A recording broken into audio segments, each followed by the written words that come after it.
O Tanjoubi omedetou gozaimasu.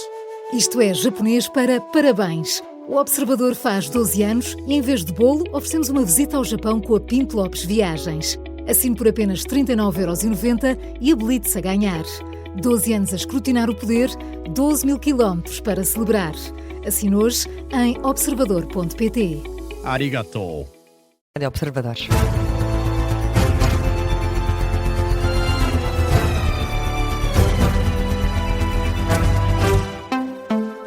Começa agora o Jornal das 11, edição do jornalista Martim Madeira. E Martim, em destaque, o Partido Socialista vai votar contra a prestação social única nos moldes em que está proposta. Os socialistas querem mais transparência e desconfiam do canal de denúncias que o Governo quer criar. É o que indica ao Observador uma fonte do grupo parlamentar. A prestação social única vai substituir 13 prestações sociais não contributivas, como o rendimento social de inserção e o complemento social para idosos. Esta medida vem do governo socialista de António Costa e estava prevista no plano de recuperação e resiliência. Para o PS, os moldes que estão agora são motivo para um discurso populista que se está a formar em torno desta medida. Um dos problemas para o Partido Socialista é a obrigação dos beneficiários de fazerem trabalho de solidariedade social por 15 horas semanais. Ora, o PS avança que esta notícia não é nova e que não pode ser implementada de forma universal.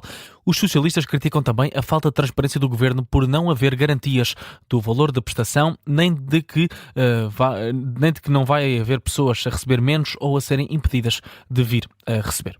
Já o Chega exige duas condições para viabilizar esta proposta de criação de uma prestação social única. Em conferência de imprensa na sede do Chega, André Ventura diz que vai propor um mínimo de 5 anos para que os imigrantes possam ter acesso a apoios da Segurança Social. Avisa também que a proposta só passa se as exigências forem cumpridas. O Governo retira a possibilidade de imigrantes receberem apoios sem descontarem, ou nós não estaremos passíveis de viabilizar esta lei. Esta lei permite que alguém chegue a Portugal, nunca tenha descontado e receba prestações sociais durante 1 ano ou 1 ano e meio. É uma injustiça tremenda. Face a pessoas que estão cá a descontar e a pagar estes impostos. Nós, se queremos fazer as mudanças para que fomos mandatados, temos que levar a cabo com seriedade esta postura. Por outro lado, o líder da oposição fala também numa necessidade de redistribuir o valor aplicado no rendimento social de inserção. Cortar nos rendimentos mínimos e nos RSIs e alocar essas quantias a pessoas que efetivamente precisam. Pessoas que têm descendentes com problemas, com deficiência, pessoas que elas próprias têm atestados de deficiência ou de incapacidade com grande nível de intensidade e que por isso não conseguem trabalhar, e a famílias que têm que apoiar e prestar apoio aos seus filhos e aos seus netos, porque temos um problema evidente de natalidade em Portugal. Declarações de André Ventura, o líder do Chega, diz que o partido também não aceita mudanças em matérias de subsídios. E Martim, a discussão da proposta de lei para a criação desta prestação social única está marcada para a próxima semana. O Parlamento aprovou o pedido do Governo para discutir com urgência a autorização legislativa sobre a criação da prestação social única. A discussão na especialidade dura no máximo dos máximos 10 dias. Luís Montenegro garante que o Governo vai esclarecer todas as dúvidas e que quer esclarecer. O arranque do debate está agendado para o próximo dia 12 de junho. Importa realçar que o Governo tem alguma pressa para aprovar esta medida, porque há 4 anos o Primeiro-Ministro da altura, António Costa, incluiu a aprovação desta prestação nas condições de recebimento de fundos do PRR. Se esta medida por acaso não for aprovada, até ao final de agosto, Portugal fica mesmo em risco de não receber cerca de 500 milhões de euros. E Martim, todas as 6 pessoas que foram detidas pela PSP na sequência dos desacatos em frente à Assembleia da República na greve geral saem em liberdade. Uma decisão tomada hoje em tribunal. Os manifestantes vão ficar a aguardar julgamento com a medida de coação mais leve, o termo de identidade e residência. A informação foi dentada pelos advogados dos detidos no Campos da Justiça. A advogada Carmo Afonso, que representa um dos detidos, explica as acusações feitas pelo Ministério Público. Este caso era resistência e coação. Mas nós estamos aqui numa parte ainda em que todos os indícios que estão nos autos são indícios trazidos pelos agentes policiais, ou seja, ainda não existiu a oportunidade de os arguidos exercerem o contraditório e trazerem alguma prova. E por acaso, neste caso, a prova que existe e que podem trazer são inúmeros vídeos que com muita facilidade podem trazer a desejada clareza ao processo que neste momento ainda não existe. A advogada considera a medida adequada, ainda assim aponta que o período de detenção de 48 horas foi excessivo. A inteligência artificial já está a ser utilizada na área da saúde. O Observador tentou perceber o que está a ser feito em Portugal e encontramos ferramentas de inteligência artificial que ajudam a identificar fraturas em exames de imagem, a diagnosticar doenças de visão, a resumir o histórico de doentes nas urgências e também a melhorar o rastreio do cancro. O jornalista do Observador, Tiago Caeiro, explica num artigo que está disponível no site do Observador que desde o ano passado já há mais de 100 de projetos. Esta tecnologia está a ser aplicada em várias especialidades, como por exemplo em oftalmologia no Hospital de Santa Maria. Temos também no Hospital de Santa Maria um projeto muito interessante e também muito recente na área da oftalmologia, que utiliza a IA para ajudar à detecção da retinopatia diabética, que é uma doença que afeta cerca de 1/3 dos diabéticos em Portugal, e também do glaucoma, que é outra doença oftalmológica, que é a principal causa de cegueira em Portugal.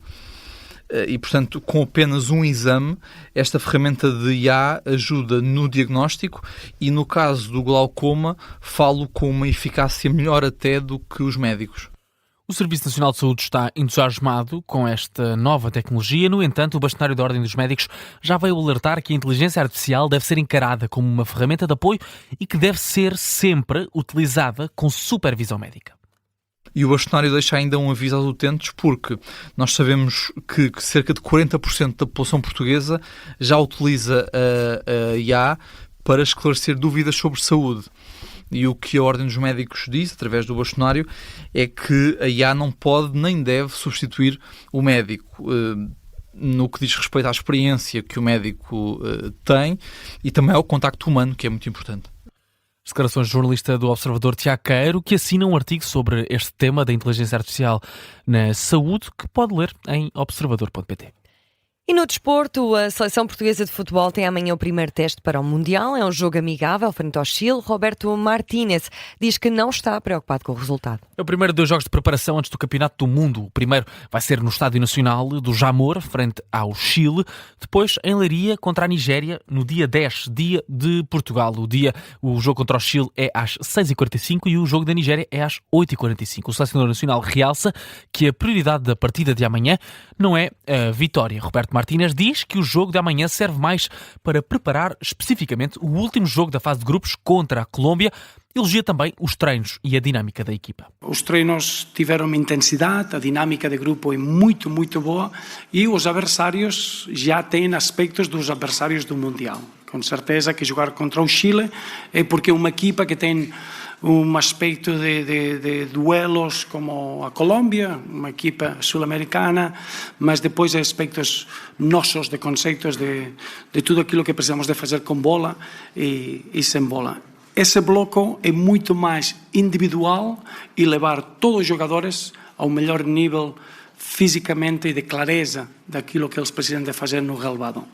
Declarações de Roberto Martínez, tiradas pelo jornalista do Observador Miguel Andrade. Roberto Martínez, que ainda tem todos os jogadores disponíveis. Mateus Nunes ainda recupera de lesão. Amanhã chegam os 4 campeões europeus pelo PSG: Vitinha, João Neves, Nuno Mendes e Gonçalo Ramos.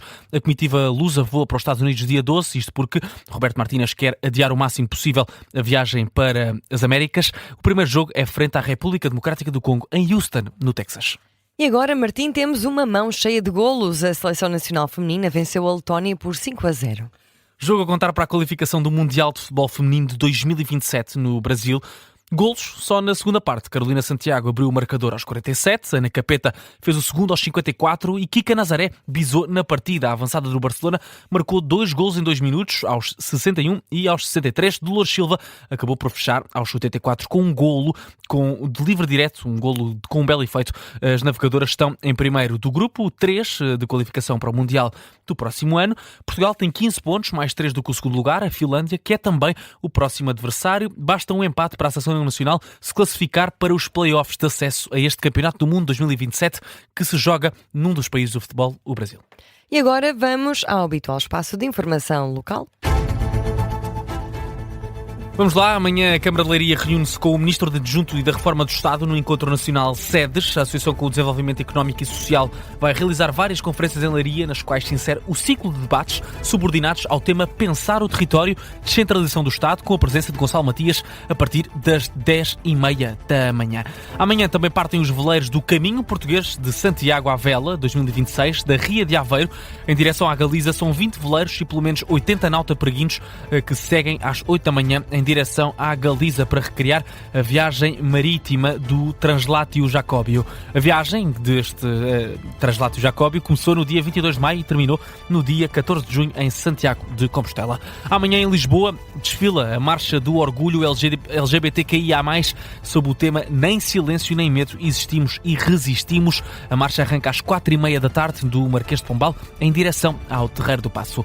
Arranca amanhã também a Feira Nacional de Agricultura em Santarém. O Centro Nacional de Exposições e Mercados Agrícolas recebe, a partir das 10 da manhã de amanhã, o maior evento do setor da agricultura em Portugal, e esta edição destaca os pequenos frutos. Até 14 de junho, a Feira Nacional de Agricultura recebe exposições, comércio, mas também debates entre especialistas, investigadores e decisores políticos. A Unidade Local de Saúde do Arco Ribeirinho, da qual faz parte o Hospital do Barreiro, vai receber um sistema de ressonância magnética e um equipamento para cirurgia robótica. O sistema de cirurgia robótica vai realizar procedimentos minimamente invasivos nas especialidades de urologia, ginecologia e cirurgia geral. Já o novo equipamento de ressonância magnética abrange utentes, adultos e pediátricos em áreas como a neuroradiologia e estudos abdominopélvicos. A STCP vai reforçar a operação para o Festival Primavera Sound no Porto entre os dias 11 e 14 de junho.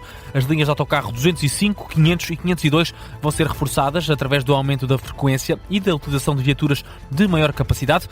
Para o regresso deste festival vai haver um serviço especial do festival até junho.